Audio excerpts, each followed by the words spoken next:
Hello, everyone. Welcome to Grid Live Wrap Up. Joe Samaniego here, along with Joshua Birch, Ben Schneider, Adam Lemery, and Kobe Lambert from the podium finish. We invite everyone to participate in the chat room. We got a lot to discuss about, including NASCAR, big finish at Bristol, IndyCar, the points championship is starting to get ramped up. But we'll first start with MotoGP. MotoGP riders return back for the second straight weekend, and Pecco Bagnaia returns to the top spot of the podium. Quartararo essentially tried to make a last lap battle close, but just never had a challenge for him. And surprisingly, Ian Bastianini, a surprise third place on a 2-year-old Ducati. Just amazing effort. And then, of course, another great battle that we saw for fourth place. Mark Marquez, Jack Miller, and Juan Mir. Mir did cross the line ahead of Miller, but exceeded the track limits, so he lost that position. And Miller started second, but was unable to stay up front. Josh, is Miller missing something? Because it seems after his 2 wins, he hasn't been really up there. Yeah, it's an unusual one, isn't it, for Jack Attack? And 2 wins earlier on in the season, we will all sing his praises, saying this is where Jack Miller belongs. Coming into this one, however, we're all sort of questioning, well, what's happened to him? He's been outshined numerous times by his teammates. They're on the same bike, the same setup. It just can't seem to work. Ian Birch was alongside me in the commentary box today for the MotoGP, and we sort of surmised with each other that it seemed like Miller was very much playing the team game today as well. So whoever was first into turn one of the Ducatis would defend the other. So Miller defended Bagnaia for the most of the race. But the only thing I can pick out from the entire weekend is the fact is that Miller just tries too many setups across all of practice as well. There's 3 practice sessions before a final FP4 session, which is half an hour long, where you get your qualifying setup going into it as well, and you just test and test and test, ready to make sure you're banging in the qualifying lap times. The 3 practice sessions before that determined where you go in terms of qualifying 1 or qualifying 2. And Miller is always zigzagging up and down where he needs to be in terms of the times. And he's testing if he likes more front brake rather than the rear brake. Then he'll come back around and swap bikes over, test the rear compared to the front. But he does it on different tires. So there's not enough strategy gained between the two. So I think Miller is trying to do too much at once. He needs to settle down, calm down, and sort of focus in on what the past experiences tell him. He was on a Pramac Ducati as well, so he can use that data from previous years to bring it into the factory team as well. He can nail it down, say, okay, next, I think we're really going to see him do well at the second races this year. I mean, think about it. The second race in Doha, he did really well. Second race in Austria did really well. We're now leaving Mazzano to go to COTA. Then we're back at Mazzano in 24th of October. I reckon there we could see him win at the Emilia-Romagna Grand Prix, because he's going to learn the data now that he's taken. He won't have to mess around in practice finding the right setups, and he can get the setup right straight off the mark. So definitely the thing that Miller's missing is consistency with the team. And as I think Neil Hodgson put it as well, he's Australian, so he speaks English, and he's in an Italian team with Italian mechanics that not everybody in that team speaks perfect English.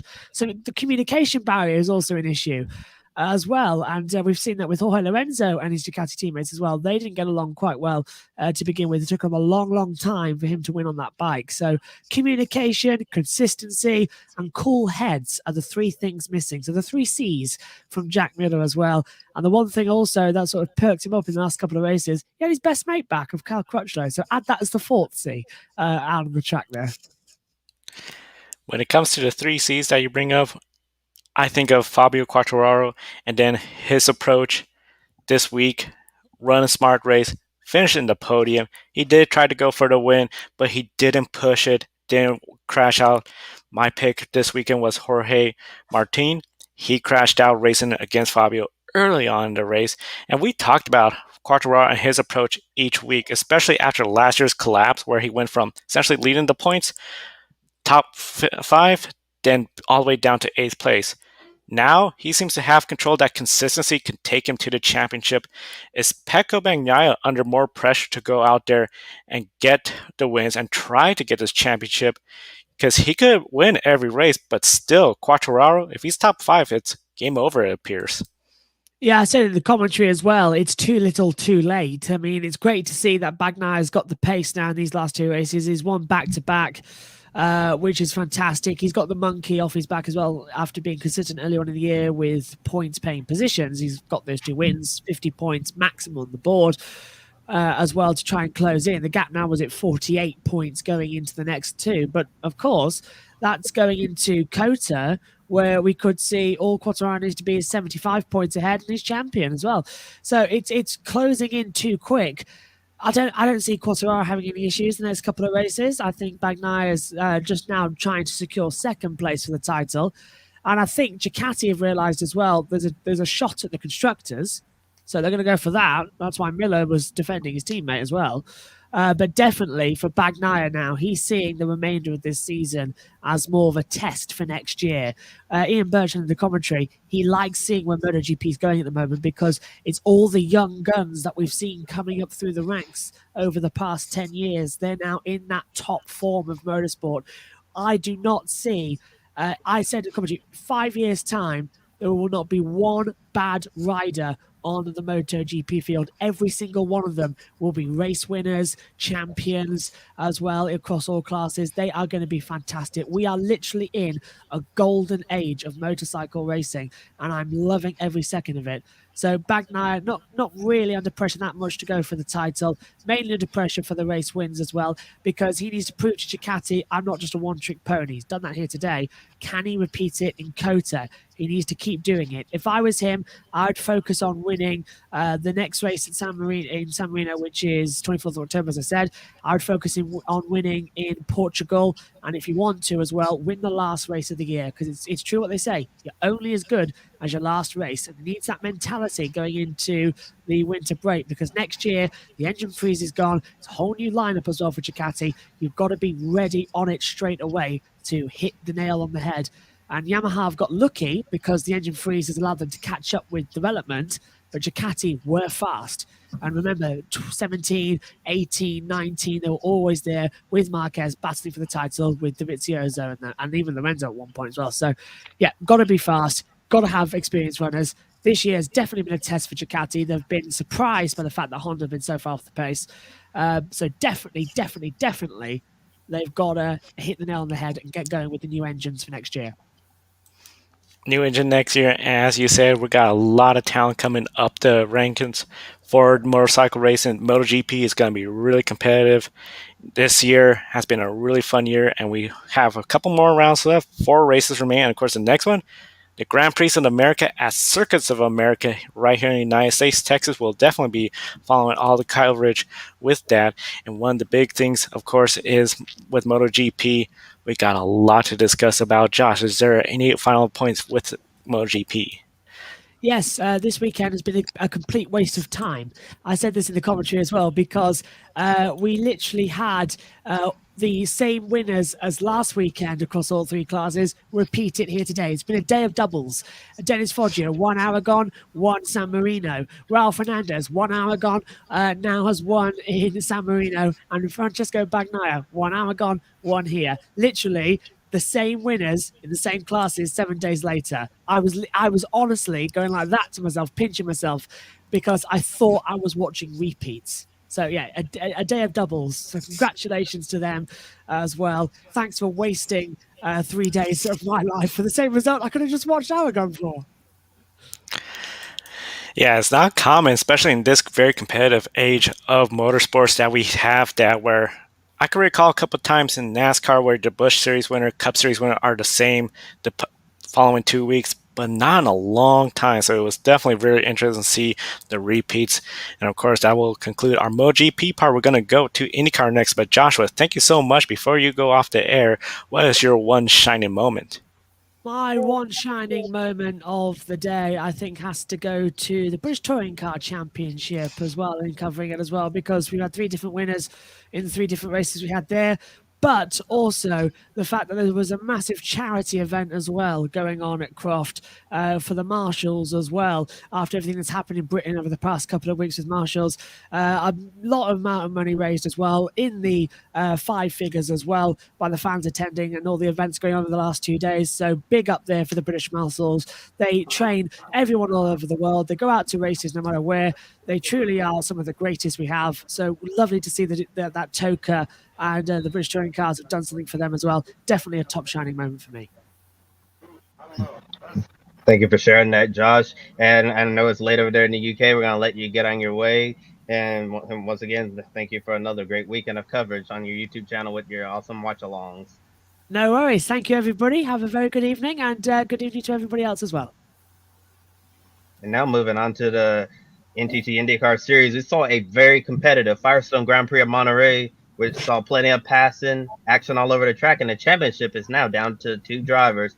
Colton Herta showed no apology to the doubters, and yesterday, if you watched Saturday Grid Live pre-race, Josh and I apologized to the Herta family for not picking Colton to win the race, and today we apologize for doubting him this weekend. Herta went out and absolutely controlled this race from start to finish. Alex Palou exited in Laguna Seca has a 35-point lead over Pato Award and 48 over championship long shot Josef Newgarden. We'll get into the championship scenario shortly, but first, the one driver who's not in discussion for the championship is today's winner, Colton Herta. Colton seems to either be 100% in control of the race and dominates and wins, or it slips away with some bad luck and some inconsistency.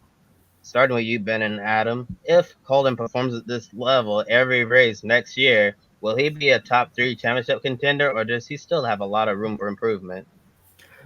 Well, if he performs at this level every week next year, he'll absolutely be a championship contender because he was fighting for the win today and absolutely dominated and ended up winning the race. So yeah, absolutely. If he's at this level every week, it's hard not to look at him as a championship favorite. Now, what we've seen from Andretti the last few years is, we talk a lot about the big 3 teams in IndyCar, Ganassi, Penske, and Andretti. It seemed like, you see what's happened with Hunter Ray and Rossi and James Hinchcliffe in particular this year. Maybe Andretti is kind of like at a tier 2 level right now. Ganassi and Penske are still the front runners, and Arrow McLaren SP has obviously gotten very strong with Pato Award. So Andretti's got to make sure they're giving him a car that's capable of doing that on any given race weekend. But the one thing that amazes me about Colton Herta, everything that we saw last year is kind of a blur with the pandemic and the shortened season and so many doubleheaders and everything. I just went back to look at the standings because I wanted to make sure I got Colton's age right. He's only 21 years old. He's younger than me even, which is kind of crazy to think about. But he was third in the championship last year. So if you want to talk about a top 3 championship contender, he's proven that if everything goes right for him over a given season, he's already there. If you want to set top 3 as your mark, and being only 21 years old, he's got, if he wants it, we've talked about rumors about him maybe being interested in an F1 seat should Ferrari give him a call. Mario Andretti wouldn't stand in the way of that or whatever. He's got a bright future and he's going to be around for a long, long time. So I think when you look at Colton Herta, what he's done, what he did today, what he's going to do in the future, absolutely he has championship contender written all over him. Oh, I agree totally with you, Ben. And now he actually broke it. And now he has more wins than his dad in IndyCar, 5-4. Colton Herta put on a totally dominant performance at Laguna Seca today. He started on pole at 91 and 95 laps. And, if he's like that next year, watch out. He could be just like Alex Palou next year, have one hand on that IndyCar trophy. He was sensational all day long. He was up there battling. I mean, there's no way nobody could stop him. When Alex Palou took the undercut, Colton Herta took the overcut. And it worked again, just like last weekend at the Grand Prix of Portland at Portland International Raceway. Colton Herta, like you were saying, Ben, I can't believe he's 21 years old either. It's like he's remarkable. He's a great talent. And I hope he sticks around in IndyCar for a long time. But if he does go to F1, I think it'd be really cool as well. Yeah, Ben bringing up the fact that Colton Herta, 21 years old, you're older than Colton Herta. I'm also older than Colton Herta as well, and it makes me wonder what the heck are we doing with our lives when this guy is out here winning IndyCar races.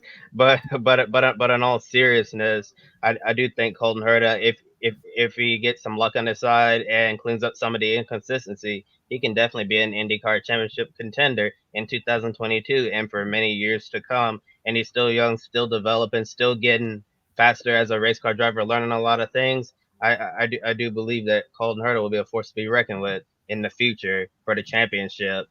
And speaking of Herta, he nearly lost it earlier in the race as he went off early, allowing Alexander Rossi to catch up, get alongside him. Rossi got loose, make contact with Herta, causing Rossi to spin around and stall. But the one of the biggest moments of the race, Roman Grosjean made a lot of bold moves, overtakes all over the place, including contact with Jimmy Johnson at the corkscrew with the wheels off the ground, Dukes of Hazzard style. We saw a mix of strategies with the red tires versus the black tires, and a lot of tire management. Considering Laguna Seca will be the final race of, of next year's season, is this the ideal track to host the season finale?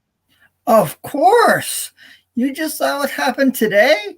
I say go for it. I mean, Laguna Seca has always had so many memorable moments. Think about what happened between Alex Zanardi and Brian Herta at the corkscrew. Everybody remembers that. I don't see, for me, Laguna Seca is one of overall the best road racing circuits here in the United States. And IndyCar, it's really cool to see IndyCar race there.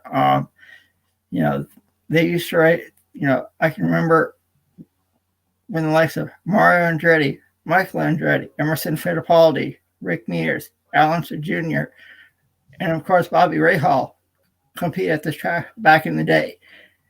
If it were to be the season finale, I know it is for next year, but why not make it not only starting next year, but many years to come? It's always had lots of great action, so why not? I love the idea. I'd love to go back in time 3 years and tell somebody that Jimmy Johnson is going to be driving for Chip Ganassi and Roman Grosjean is going to be driving for Dale Coyne and Rick Ware in the IndyCar Series at Laguna Seca, and going head-to-head and making contact on track. Who would have thought something like that just a few years ago? We saw a lot of great action of the track today. And to answer your question, Kobe, yeah, I do think it is a good place to host the season finale. Kevin Harvick was talking on a Sirius XM radio this week about moving the championship location around. If you have a playoff system, maybe to mix it up a little bit more. Obviously, IndyCar doesn't have that. So, it might make more sense. St. Petersburg has traditionally been where you start the season. Obviously, everything's been all screwed up because of the COVID pandemic. But once that starts to go away even more than it already has, I think you've got a real strong candidate here in Laguna Seca. We saw the championship end at Sonoma, also in California for a couple of years. I think it's a perfect location, and as we saw today, it puts on an exciting show. So I think when you factor all those things in together, yeah, absolutely, it'd be a perfect contender to be the season ender on a regular basis. Yes, and it definitely showed today exactly why it's a great sight to be the season finale. A lot of great racing. We didn't know if Alex Palou was gonna be able to catch Colton Herta there, but Colton Herta just too strong. And if we had like maybe 5, 6, 7 more, well, maybe not that much, but if we had to make 10 more laps in the race, it would have been interesting to see what Roman Grosjean could have done, because he was flat out flying out there, and he really made the show worthwhile. We saw him climb out of the car at the end, and the fans cheered for him. And Roman Grosjean, this is really crazy how his career has turned around in an opposite direction. I remember he was one of the most disliked guys in Formula One by the fans because of his incidents and stuff, and now he's become one of the most popular drivers in IndyCar. The fans absolutely love him, and of course, the 2022 schedule for the IndyCar Series was released today, and the second to last round next year is the Grand Prix of Portland. Click on the link in the video description below so you can check out our coverage this year at Portland International Raceway. And for the first time, the championship will be decided at the Grand Prix of Long Beach out in California, staying out there. Palou with his 35-point lead and here's the breakdown how he can win his first IndyCar title. Palou can finish 11th or better, and that will guarantee his championship no matter what Pato Award or Josef Newgarden does. Palou has the tiebreaker over award with most second place finishes. Palou can finish 12th if he gets the pole or leads a lap, 13th if he leads a lap and gets the pole, 14th with leading the most laps, and 15th if he gets the pole and leads the most laps. Does Alex Palou already have one hand on the championship trophy entering Long Beach? I think so. It sounds like we finally got an answer. We've been wondering, would double points come back? It was hard to get an answer on that. People asking all over social media. People know how I feel about gimmicks. I feel like if you want to have your biggest race, the Indianapolis 500, have double points, go ahead, whatever. I don't love the idea, but if you want your biggest race to mean more, then that's fine with me. Putting double points at the season finale just to close the championship battle a little bit more. To me, that screams of gimmicks and nothing more than trying to manufacture a close battle, even if you don't necessarily have one. I think when you look at this season, I mean, imagine if Alex Palou hadn't had the problems that he had at Indianapolis and Gateway. He'd be running away with the championship even more, might have even clinched it by now. I think it's been a great battle between him, his teammate Scott Dixon. Pato Award has had a very strong year, but I think he is definitely the most deserving of a championship. And all he has to do next week out in Long Beach is go out, survive, get a top 10, and he'll have it. So it's definitely his championship to lose. And, dare I say it, he might even already have one hand on it, like you guys are saying. And of course, now I've probably jinxed him and he might be out on lap 1, like Josh was saying before we went on the air. But I think Alex Palou has had a fantastic year and totally would be deserving to win the championship. So he's definitely my pick, and I think a lot of people's pick to be the favorite going into next week. I said it yesterday, and I'll say it again. Alex Palou has one hand firmly on that IndyCar trophy as they head to the streets of Long Beach next Sunday afternoon. He's had a strong year, and nobody saw this coming. Not even any of us saw this coming. I don't think even other fans saw this coming. Alex Palou, very strong overall season, and I have to completely agree with you, Ben. If he didn't have trouble at the Indy Road Course with the double hitter and with NASCAR in the Gateway, we could have already said Alex Palou is the 2021 NTT IndyCar champion. It all, he is well deserved of this championship. He has run hard all season long. And do I think this is the only championship in IndyCar he can win? Oh, no. Don't be surprised if he's a contender come next year and many years to come. Yesterday in Grid Live pre-race, I said Alex Palou in a way reminds me of a young Scott Dixon because he's smart, savvy, and knows how to execute the game plan for the weekend with perfection. If Alex Palou only has a 5th place car on that given weekend, he'll take care of it and finish 5th. He won't push the issue trying to fight for 4th and end up crashing the car. And unfortunately, this year, some circumstances totally out of his control, like the blown engine at the second Indy road course race, and then the crash at Gateway with Renus VK and his teammate Scott Dixon, stuff out of his control.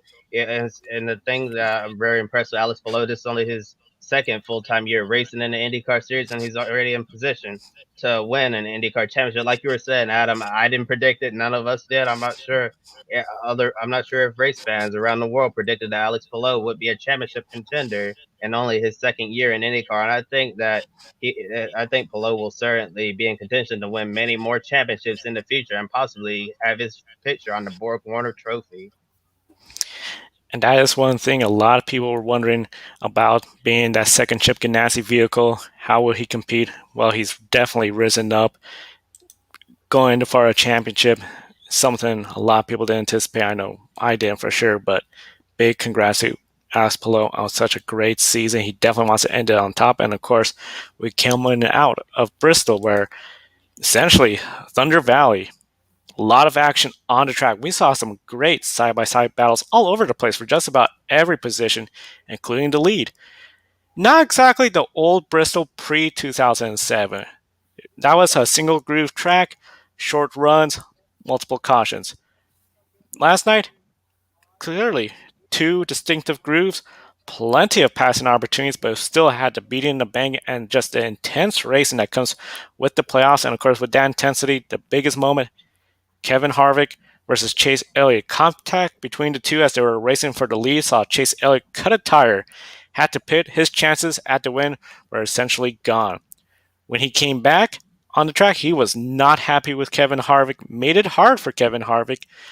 This allowed Kyle Larson to get around Kevin Harvick. Harvick and Elliott exchanged words after the race, multiple occasions, pit road, in the garage area. There was a reporter there with a camera, so they went to the hauler. The two of them were not happy with each other at all. We've seen in other forms of motorsports where a teammate, whether it's Formula One or IndyCar, the driver goes out there, holds up the leader to help their teammate to catch up. Essentially, Chase Elliott, he held up Kevin Harvick. Kyle Larson came around and got the win. We don't see this often in NASCAR, but starting with you, Ben, did Chase Elliott do anything wrong yesterday, especially since we don't see this in NASCAR usually? Well, in regards to team orders, I don't think so. This to me is exactly what Ross Chastain did to Kyle Busch to help his teammate Kurt Busch win the race at Atlanta earlier this year. And, I think this maybe even isn't as egregious as that, because I think what happened, you asked if Chase Elliott did anything wrong. I think in this instance, no, specifically talking about the team orders, you can argue or have your opinion about what happened with the contact with Kevin Harvick all you want. I think Chase Elliott was just mad at Kevin in the moment, and it maybe just so happened to be that his teammate was the one that happened to be behind Harvick and was the one that benefited from that. Putting myself in my position, I would probably just be upset at the guy who I thought took away my chance to win a race and be focused on trying to hold him up regardless of who was behind. If I can't win, you can't either, that kind of thing. And maybe it just happened to be a teammate who benefited from that. So I don't know, or maybe Chase Elliott, obviously, I'm not inside his head. I don't know exactly what he was thinking. Maybe he was conscious of the fact that Larson was behind. But even if he was, this, Joe, you want to bring up other motorsports, I think this is, completely different to something like Austria 2002, when Rubens Barrichello is leading virtually the entire race and literally slows down right before he gets to the finish line and allows Michael Schumacher through to steal the win for championship points reasons. This to me, isn't nearly as egregious as that, even if Chase Elliott had that in mind. People talk about the 100% rule, teammates working together. I think, teammates have to work together when we go to tracks like Daytona and Talladega in the draft and things like that. So this to me falls more in the sense of teamwork rather than, team orders and something that, fans almost universally dislike. I'm sure some fans probably weren't thrilled, probably Kevin Harvick fans in particular, that Kyle Larson got the win. But I don't see how, you can put a lot of blame on Chase Elliott for that. And I don't even know if that was what was in his head. It just happened to be a teammate that benefited from that and took the win last night. To me, it's typical Bristol. To me, it was typical Bristol. I mean, we see that all the time when here under the lights. I mean, it's a Saturday night, it's a full moon, and you knew this stuff was going to happen. I came close, very close of picking Kevin Harvick yesterday as my pick winner, and I think I should have. But overall,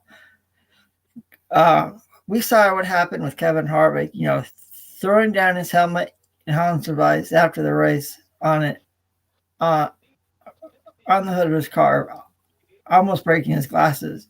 I feel so sorry for him.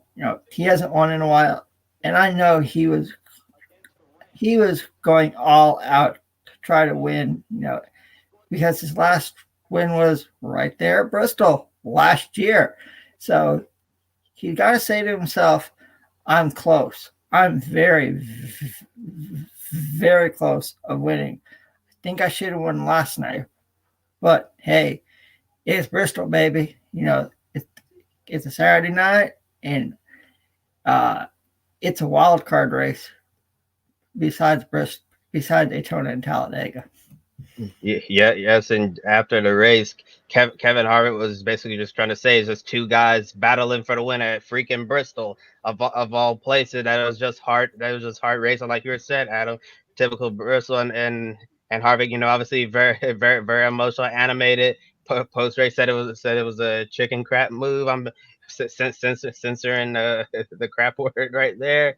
And he basically accused Chase Elliott of having a temper tantrum after what happened. And Chase Elliott said that the move that Kevin Harvick did on him, battling for the lead, is something that he does all the time. And read on a quote here from Chase Elliott last night, he said that Kevin Harvick consistently runs into the left side of other drivers' cars at other tracks, and he said sometimes it cuts down on your left side, other times it doesn't. And he said Harvick did that to him at Darlington a few weeks ago in the Cookout Southern 500 because he was tired of racing with Chase Elliott. And Chase also said whether Harvick did that to him on purpose, it doesn't matter. But at some point, you have got to draw the line somewhere. And I believe it was in 2017 at Martinsville when Kevin Harvick said, "I like bent fenders and hurt feelings." And it seemed like last night both drivers had hurt feelings. And when I watched the replay of Kevin Harvick being animated a couple of times, looking straight into his eyes, I saw the eye of the tiger, and I'm thinking, Chase Elliott, you made quite a mistake here, angering the beast, waking up the beast, and Kevin Harvick, because we talked all about during the regular season how Harvick hasn't had the type of season he typically has, especially with Stewart Haas racing struggles. But as the playoffs started, we've really seen Kevin Harvick turn it up a notch. And I believe now after the incident with Chase Elliott, he's going to be more fired up than ever to go out there and compete for that championship. And if Harvick doesn't win the championship, I'm pretty sure he's going to make sure Chase Elliott doesn't win it either.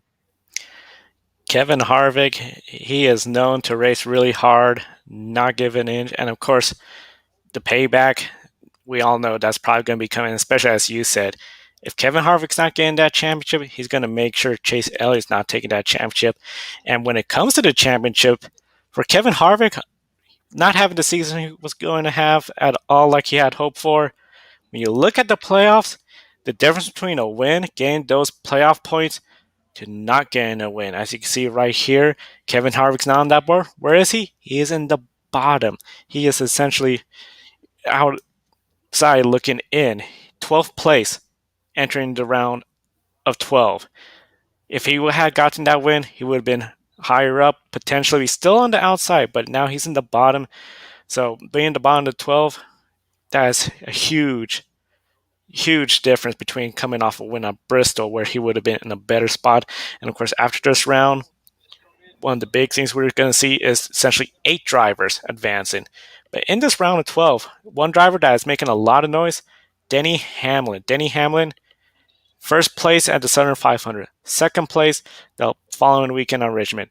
He was running up there with Kyle Larson, battling for the lead, but then a cut tire from a pure racing banging wheels incident.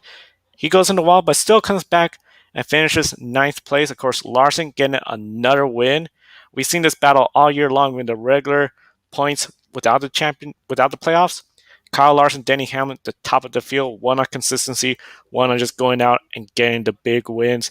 Now, as we enter this next round, starting with you, Kobe, which driver is entering the round of 12 stronger, Kyle Larson or Denny Hamlin? I definitely think it has to be the regular season champion, Kyle Larson. And look where we're headed next week, Las Vegas Motor Speedway, the exact place where he won earlier this year. In the spring, it was basically like Kyle Larson's welcome back to NASCAR party, getting that win earlier on in the season. And overall, Hendrick Motorsports has looked really they've performed really strong throughout the season over Joe Gibbs Racing. While Joe Gibbs Racing might have looked better in the round of 16, I think we saw last night at Bristol, Hendrick Motorsports is still the team to beat. Kyle Larson, he's probably going to be one of the top contenders to win the race next Sunday night at Las Vegas Motor Speedway. So it's going to be a late one for all of us here on the East Coast. Yeah, I've got to agree with you, Kobe. Kyle Larson was absolutely dominant last night under lights in Bristol. And we're going to a track, he won his first race. He won earlier this year at Las Vegas. He's got to be on everybody's hot list, to repeat there. Kyle Larson, to me, has had a very strong year. 6 wins overall, not just NASCAR, but everything he's done in motorsports. He's won so many incredible races on the dirt, some of the most well-known races on the dirt. So to me, I gotta say Kyle Larson as well. Yeah, Joe, I'm wondering if you can bring the point standings back up again, because I want to drive the point home. You can see here, Larson 46 up on the cut line, Hamlin only 11. So I think that makes it pretty clear who's got the advantage. Now, longtime viewers of my channel and this channel probably know where I stand on the issue of playoffs. I just really want to drive home the point here. The Iceberg, Jared Lundberg on YouTube, every week in his community page, he keeps track of what the point standings would look like under a Winston Cup points format if we were still using that to this day. Obviously, now the racing would be different. Drivers would go on different strategies and everything. So it's not an exact science. You can't say for certain, well, Jeff Gordon's a 7-time champion if we use this format. I don't like when people do that, because the rules are the rules and the drivers don't choose them. That being said, if you were to tally up drivers' results based on a Winston Cup point system, here's what you've got. Denny Hamlin, this was before the Bristol race, by the way. Denny Hamlin in first place with 4,156. Kyle Larson is only 8 points back with 4,148. They're in the 4,000s and only separated by 8 points. So imagine the championship battle that we could be having, like we've been saying on the show the last few weeks, between Hamlin and Larson. The guy that Denny Hamlin, the guy that took a while to win, has been consistent all year, finally starting to hit his stride for real now in the playoffs. And Kyle Larson, the guy who's dominated several races, won several races, but has kind of been a little more hit or miss. They're dead even practically in a season-long championship points battle. And you want to talk about a down year for Kevin Harvick. We've been saying it's a down year because he hasn't won a race. He's fourth in a Winston Cup style points format right now with 3,765. So, I think most people would consider the guy that's running fourth in the standings not to really be having a down year, but because we place such an emphasis on winning, this is the situation that we have now, where it looks like Kevin Harvick's had a down year because he's at the very bottom of the playoff grid. And, we've got the same thing happening in the Xfinity Series right now. And I don't know if we want to get into that race, because that, we could probably talk for half an hour just on what happened there on Friday night. But, AJ Allmendinger and Austin Cindric are dead even fighting for the regular season championship at Bristol. Imagine if that was for the championship at Phoenix. And now we leave Bristol after that incredible finish that everybody's still talking about. There's no guarantee that either or both of them even makes the championship 4 at Phoenix, when they have far and away been the two most dominant drivers in the Xfinity Series this season. So we are missing out, if you ask me, in my opinion, on two truly historic championship head-to-head battles between Denny Hamlin and Kyle Larson in Cup, Austin Cindric and AJ Allmendinger in the Xfinity Series. And I think that's a real shame. Now, we're going to have 4 drivers going for a championship when we get down to Phoenix in a few weeks. And I'm sure it's going to be exciting. I'm sure it's going to be entertaining to some people, but I just think it's a real shame. It is something else. Just seeing how Formula One, we've had Verstappen, Hamilton all year long. IndyCar, Palou Award. MotoGP, Quartararo is started out early. Now he's starting to pull away. I feel that's just part of motorsports, and it just seems like when it comes to the playoffs, now everybody's reset. The big difference is it's around 12. So for McDowell, Reddick, Kurt Busch, and Eric Almirola, their championship season is essentially over. McDowell never really a factor in the championship playoffs after crashing early in Darlington. Kurt Busch, great run of Darlington, but then that crash at Richmond essentially derailed his plans. And then Reddick, Almirola, a couple positions away from advancing, but just never really had the speed throughout the year. Just one win and then points for Reddick to get in. Of course, next race weekend will be Las Vegas Motor Speedway for the round of 12. And of course, next weekend will be the 27th week of the grid ranking. But here's Kobe with the 26th week. Yeah, week 26 of the grid ranking saw Alex Palou and Fabio Quartararo move up a position. Kyle Larson gained some points on the top 2. The full grid ranking shows the big changes outside the top 10. Pecco Bagnaia is now in 11th place. Denny Hamlin drops, meaning only one NASCAR driver is in the top 8-10. And you can be sure to follow the full grid ranking on Twitter at Grid Ranking. And now it's time for our Grid One Shining Moment of the weekend. I'll start with you, Joe. What's your Grid One Shining Moment of this motorsports weekend? For me, I have to say IndyCar, Oliver Askew getting a top 10 finish. We know everything that happened to him last year with McLaren, the concussion at that Indianapolis 500, that hard crash, losing his ride, 3-race deal with Ray Hall Letterman. Starting at Portland, great qualifying effort, but then the festival corners, that just ruined his race. Comes here, qualifies 5th. Goes out there, runs a good race, some great passes, comes home with a top 10 finish.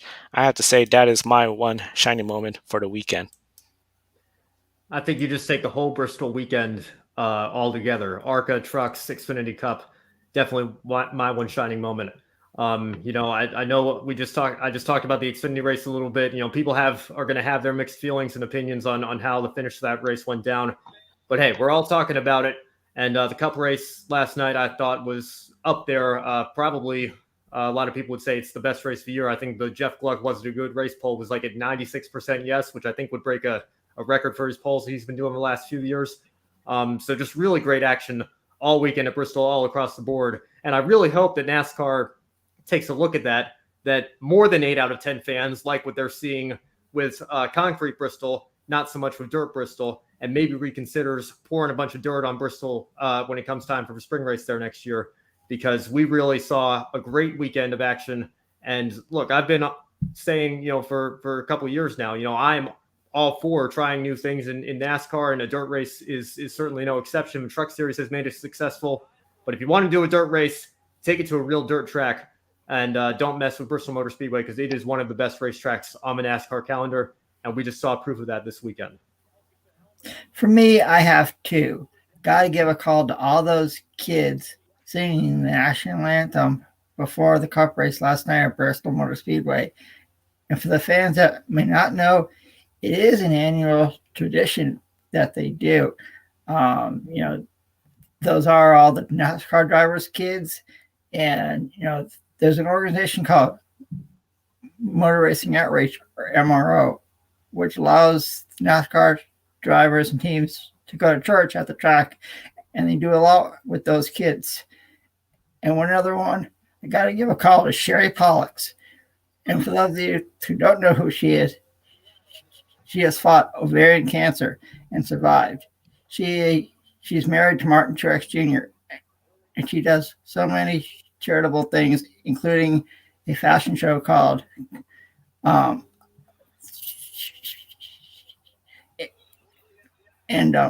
that command she did last night. Wow, what a way to start the racing at Bristol Motor Speedway.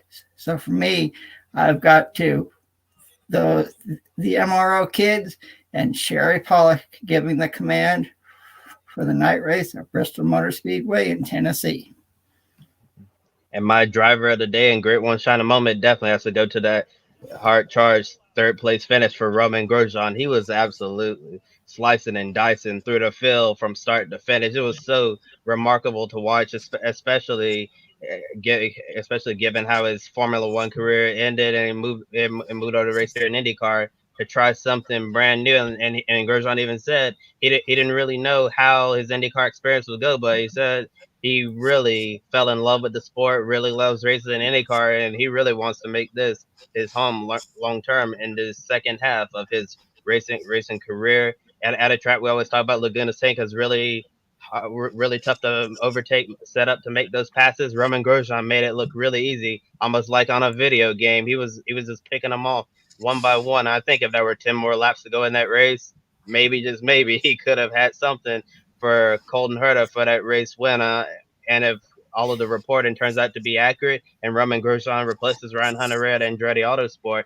I think he could definitely be a contender for the championship next year, showing how well he's running on the road and street courses. He had a great debut at Gateway on the short oval, and he's planning to run the full schedule in 2022. Yes, that includes all of the ovals: Indianapolis, Texas, the Iowa doubleheader and in Gateway. So I think we need to be looking at Roman Grosjean as a potential championship favorite for 2022. And also want to give a special shout out to Jimmy Johnson, finished 17th today, his best career finish in the IndyCar Series. It made a really sweet move on James Hinchcliffe for position in the corkscrew and saw him overtake Max Chilton as well.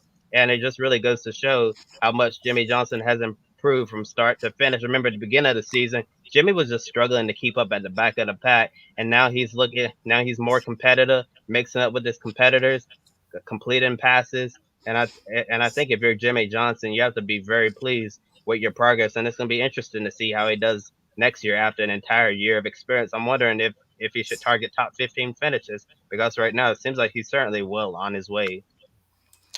Top 15 finishes, that will be huge for him. I wouldn't be surprised in the ovals if he does go that route, what he could do. We do have a comment in the chat room. Multi-bank Bristol has always had great racing. I always preferred it over the one groove version of the circuit. Definitely, I know when that multi-banking came into play, the fans didn't really like seeing the long green flag runs, but we saw plenty of passing. I think what we saw now that they have reconfigured it again, we still have two grooves, but still some great racing and close to the typical Bristol we saw pre-2007. We encourage everyone tuning in to subscribe to us right here on YouTube, and be sure to follow us on TikTok as well as Instagram and all our social media accounts. You can find that on our website, gridranking.com. And a big thank you to our Patreon subscribers, Colin, Mark, Deschelle, and our newest one, Robin. Sign up on our Patreon page, get your name on every episode, and help keep us on the air and traveling to the tracks. Of course, the link below in the video description to our Portland coverage from the Grand Prix of Portland last race weekend, just the first of many more race weekends ahead. And be sure to get Popless, 10% discount for you Grid Network viewers. Get your dog some cool goodies, dog leashes, clothing, and accessories. And if you're looking to get into the stock market, use public.com. You get $5 in free stock if you use the code GRIDnet. It is the stock market social media page where everyone is an investor on that page. And of course, we got a full week of program with Grid Tonight Wednesday, Thursday, the women racing to win. Then we do it all over again Saturday, Grid Life pre-race and Grid Life wrap-up following the conclusion of the latest finishing race on Sunday. For Ben, Adam, Kobe from the Podium Finish, I'm Joe Samaniego. Thank you for watching. We'll see you next time. Don't be an anonymous investor. Join the stock market social media platform, public.com. Invest any amount of money and share with friends and new friends. Discover new opportunities, such as new companies and potential business partners, and useful tools for beginners, and share your experience with friends on public.com. Link in the video description gets you $5 for being a Grid Network viewer. Use the referral code GRIDnet for your free $5 to invest and start investing and networking on public.com.